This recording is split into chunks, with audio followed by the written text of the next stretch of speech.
Hello guys, तो आज हम सीखेंगे कि शॉर्ट कुर्ती का नाप कैसे लेते हैं और उसको स्टिच कैसे करते हैं। उसके लिए पहले हम फैब्रिक लेंगे। मैंने लिया है कॉटन का फैब्रिक। फिर हम उसको ऐसे 4 टाइप से फ़ोल्ड करेंगे। 1, 2 और तीसरा वाला जो होगा वो डबल फ़ोल्ड में होगा। ऐसे हमको फ़ोल्ड करना है और उसका आजू बाजू में देखना है कि ये हमारा जो चेस्ट का साइज़ है उतना हो एटलीस्ट। फिर हम नापेंगे। तो हमें पहले लेनी पड़ेगी कुर्ती की हमें लेंथ कितनी बनानी है। तो मुझे बनानी है 27 इंच कुर्ती। और फिर यहाँ पे सीधा हम मार्क कर देंगे दोनों साइड से। और फिर उसके नीचे वाला जो पार्ट है उसको मैं स्लीव के लिए रख रही हूँ, जो मैंने 15 इंच का लिया है। अब उसके बाद हम लेंगे कि हमें यहाँ से 7 इंच लेना है, यहाँ से 6 इंच लेना। 6 हमारा आर्म होल का है, जो सबके लिए सेम होता है। उसके बाद हम लेंगे चेस्ट का, उसके बाद लेकर वेस्ट का। वेस्ट का 15 इंच पे हमारी वेस्ट आ जानी चाहिए। वहाँ पे सीधी लाइन खींचेंगे।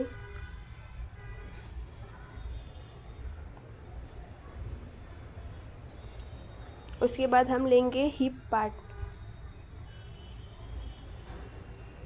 हिप पार्ट है मेरा 21 इंच। उसके बाद हम लेंगे इधर हिप पार्ट में भी हम सीधी सीधी लाइन खींचेंगे।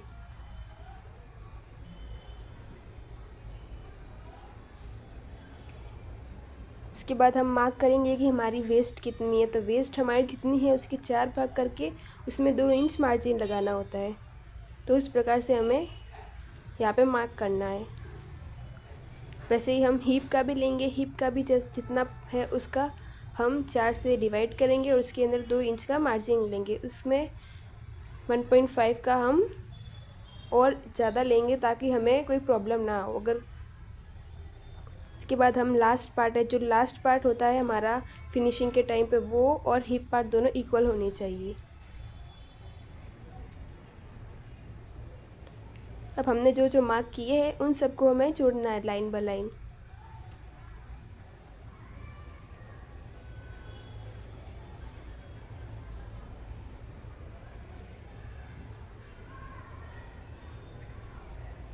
आपको अगर ऐसा लगे कि नहीं मैं जो ये कर रही हूँ, आप अपने आप से जो बना रहे हो उसमें आपको लग रहा है कि थोड़ा कपड़ा कम पड़ जाएगा, तो थोड़ा और आप बड़ा कर सकते हो, क्योंकि हम उसे बाद में काट सकते हैं। लेकिन अगर कम पड़े तो हम बाद में जोड़ नहीं सकते।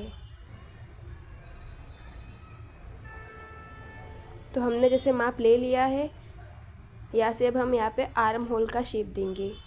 तो हमारी फ्रंट आर्म होल और बैक आर्म होल दोनों डिफरेंट होती है, तो हमें उस हिसाब से दोनों का आर्म होल लेना है।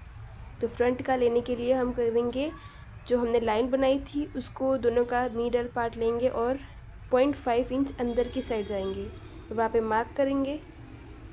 और यहाँ पे हम 0.75, क्योंकि ये हमारा फ्रंट पार्ट है तो यहाँ पे हम 0.75 की डीप लेंगे। अब हमने जो जो मार्क किए हैं उनको हम सब प्लस करेंगे।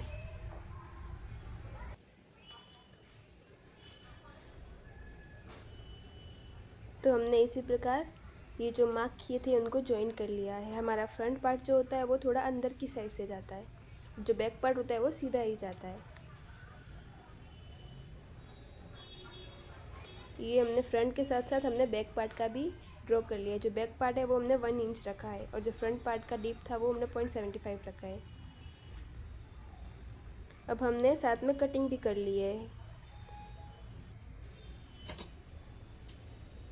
कटिंग करने के बाद अब हम ये जो हमने मार्क लगाया वहाँ पे छोटा छोटा सा कट लगा लें, ताकि हमें इसको स्टिचिंग करने के टाइम हमें पता चल पाए कि ये पार्ट कौन सा है और ये पार्ट कहाँ तक है।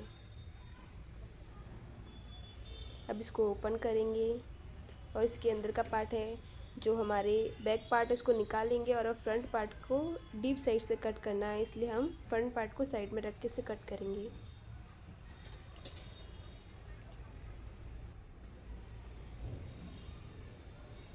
तो हमने ये का पार्ट भी कट कर दिया। तो अब हमारा ये बन गया है और हमारा दोनों साइड का बन गया है। अब इसका जो नेक है उसमें हम कैनवास पट्टी लगाएंगे, तो उसको हम उस कैनवास पट्टी के साथ ही कट करेंगे, हमें यहाँ पे कट करने की ज़रूरत नहीं है।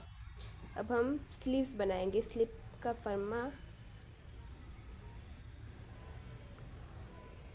अब हमें जो हमारा जो लोअर पार्ट होता है वहाँ पे हमें कितनी साइज़ चाहिए उस हिसाब से हमें ये पूरा नाप के बनाना होता है। तो स्लीव की लेंथ कितनी चाहिए, मैं 15 इंच रख रही हूँ, आपको कितनी चाहिए उस हिसाब से आप मार्क कर सकते हो।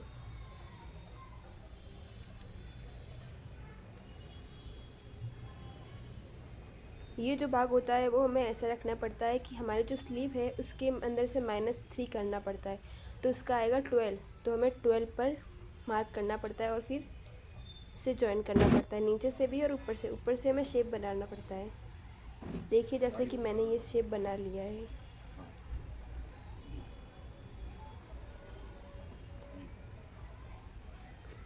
अब यहाँ पे मैंने ऑलरेडी मार्जिन के लिए 2 इंच रख लिया था, तो अब हम उस हिसाब से कट करेंगे।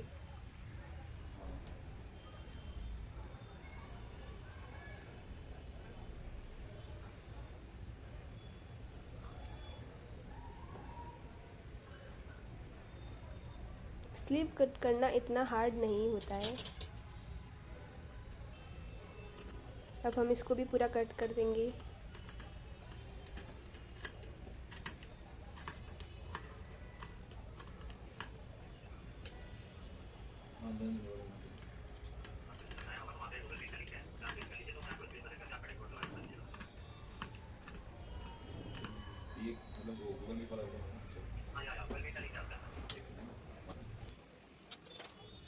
यहाँ पर भी दोनों साइड से हम कट लगा देंगे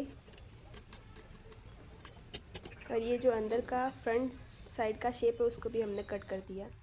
तो इस प्रकार हमारा सब कुछ हमने ये शेप तैयार कर लिया है हमारे फ्रंट पार्ट के लिए। इसके लिए यहाँ पे 3.5 लिया है, यहाँ से लेंथ है वो 4 ली है, या शेप दिया, फिर ये जो है वो 0.1 इंच के नाप से लिया है, फिर 1 इंच है वो उसका मार्जिन लिया है। अब भी ऐसे ही कैनवास पर पट्टी बना सकते हैं। इसको फिर कट कर देने की, कट करने के बाद कुछ ये ऐसे दिखेगा। तो ये कट करने के बाद जो हमारा अंदर का पार्ट है उसे भी हमें कट कर देना है। पर ये हो गया पूरा। अब इसको हम कपड़े पर आयरन की मदद से चिपकाएंगे। तो ये चिपक गया है। अब इसको चिपकने के बाद अब इन दोनों का मिडल पार्ट लेंगे और यहाँ पर एक कट लगा देंगे कुछ इस तरह। फिर यहाँ पे हम चॉक से पूरा मार्क कर देंगे सीधा सीधा। ये हम इसलिए करते हैं ताकि हमें इसको और हमारा जो मेन पार्ट है फ्रंट का उसको जॉइन करने में प्रॉब्लम ना आए, दोनों मिडल मिडल में ही एकदम जॉइन हो जाए। हमें जो हमारा जो आगे का पार्ट है उसको भी मिडल में से लाइन और यहाँ पे मार्क कर देना, जिससे हमें पता चले कि इसका मिडल पार्ट कौन सा है। अब उसी के साथ इस कपड़े को और ये जो हमने काटी है नेक पट्टी, इसको दोनों को एकदम मिडल से चिपका देने का। इसमें हम पिन भी लगा सकते हैं। उसके बाद हमें यहाँ से ऐसे स्टिच लेनी है, ज़्यादा क्लोज भी नहीं लेनी और ज़्यादा दूर भी नहीं लेनी, कुछ देखो इस तरह हमें स्टिच लेनी है। यहाँ से ये स्टिच लेने के बाद हमें इस मिडल वाला जो पार्ट है उसको हम ऐसे ऐसे कट कर देंगे।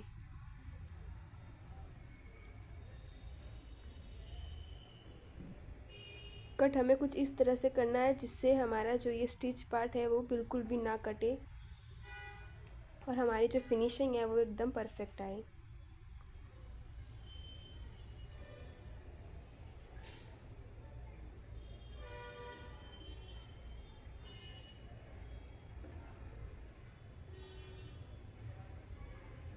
हमने कट तो कर दिया है, लेकिन अब हमें यहाँ पे छोटे छोटे कट लगाने पड़ेंगे जिससे हमारी जो फिनिशिंग है वो अच्छे से आएगी पूरी। ऐसे ऐसे पूरे में कट लगा दें। अब हमें इसको अंदर की साइड फोल्ड करना है। देख रहे हैं आप कि हमारा शेप बन रहा है। अभी हम इसमें आयरन भी लगा देंगे। तो मैंने ये आयरन लगा दिए और आप देख रहे हैं कितना अच्छे से हमारा जो ये नेक का शेप बन के तैयार हुआ है।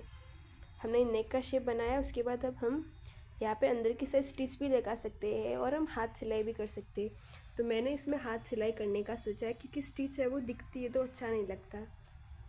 तो मैं कुछ इस तरह हाथ सिलाई करनी है जिससे कि बाहर की साइड हमारी जो सिलाई है वो ना दिखे। जो ज़्यादा पार्ट होता है सिलाई का उसको अंदर की साइड रखना है और एकदम छोटा सा पार्ट होता है उसका वो बाहर की साइड रखना है। जैसे मैं कर रही हूँ आप भी ऐसे ट्राई करके देखना।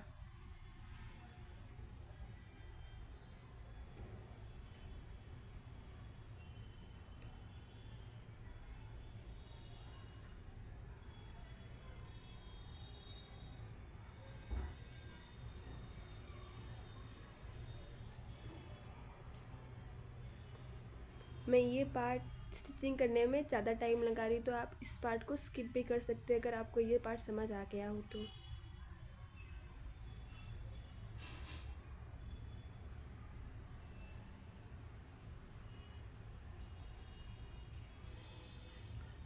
ऐसे देखिए मैंने ये पूरी स्टिच लगा दी है। अब हम बैक पार्ट तैयार करेंगे। बैक पार्ट में अभी मैं कैनवास लगाने का सोच रही हूँ, तो इसमें कुछ मैंने इस तरह ये कैनवास काटा है। आप भी ऐसे काट लीजिए और फिर ऐसा शेप बना दीजिए। इसको भी वैसे ही कट कर दीजिए, फिर 1-1 इंच का मार्जिन लेकर।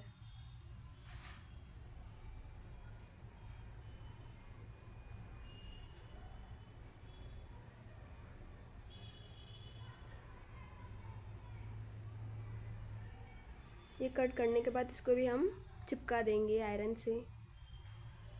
इसका भी मिडल पार्ट लेंगे और इसको भी पीछे वाले पार्ट में एकदम जैसे हमने फ्रंट पार्ट में किया था वैसे ही हमें इसको बैक पार्ट में भी चिपकाना है।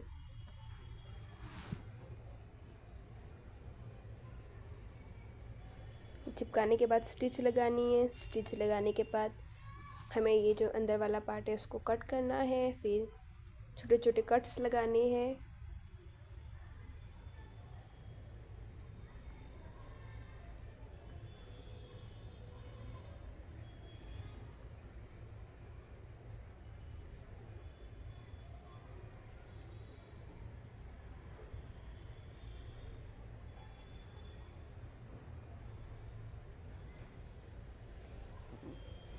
ये कट लगाने के बाद हम इसको भी आयरन करेंगे और उसके बाद इसमें भी हाथ स्टिच लगा देंगे। इसमें आयरन हो गई है और हाथ स्टिच करनी है, तो वो भी मैंने कर दिया हाथ स्टिच भी। अब हमारा काम बचता है कि हम दोनों को शोल्डर को ज्वाइन करेंगे।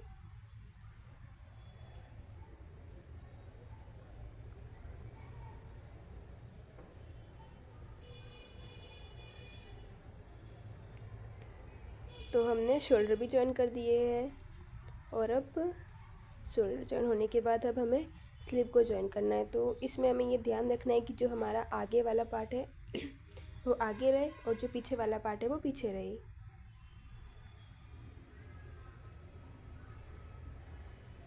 जिसको हमने अंदर से काटा है वो आगे वाली साइड रहेगा और जिसको थोड़ा पीछे रखा है उसको हम पीछे वाली साइड रखेंगे।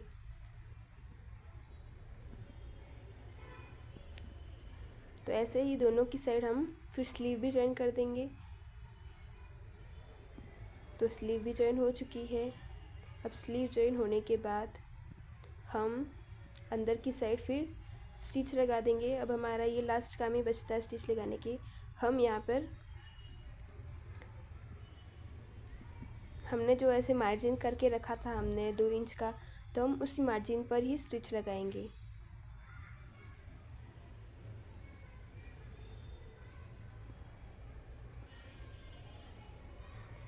दोनों साइड ऐसे इसी तरह हम स्टिच लगा देंगे। अब मैंने स्टिच भी लगा दिया। अब स्टिच लगाने के बाद हमारा सिर्फ एक काम बचता है, वो होता है हमारी नीचे वाली साइड की पट्टी लगाने का। तो अब हम नीचे वाली साइड ऐसे घुमा घुमा के दोनों साइड पट्टी भी लगा देंगे।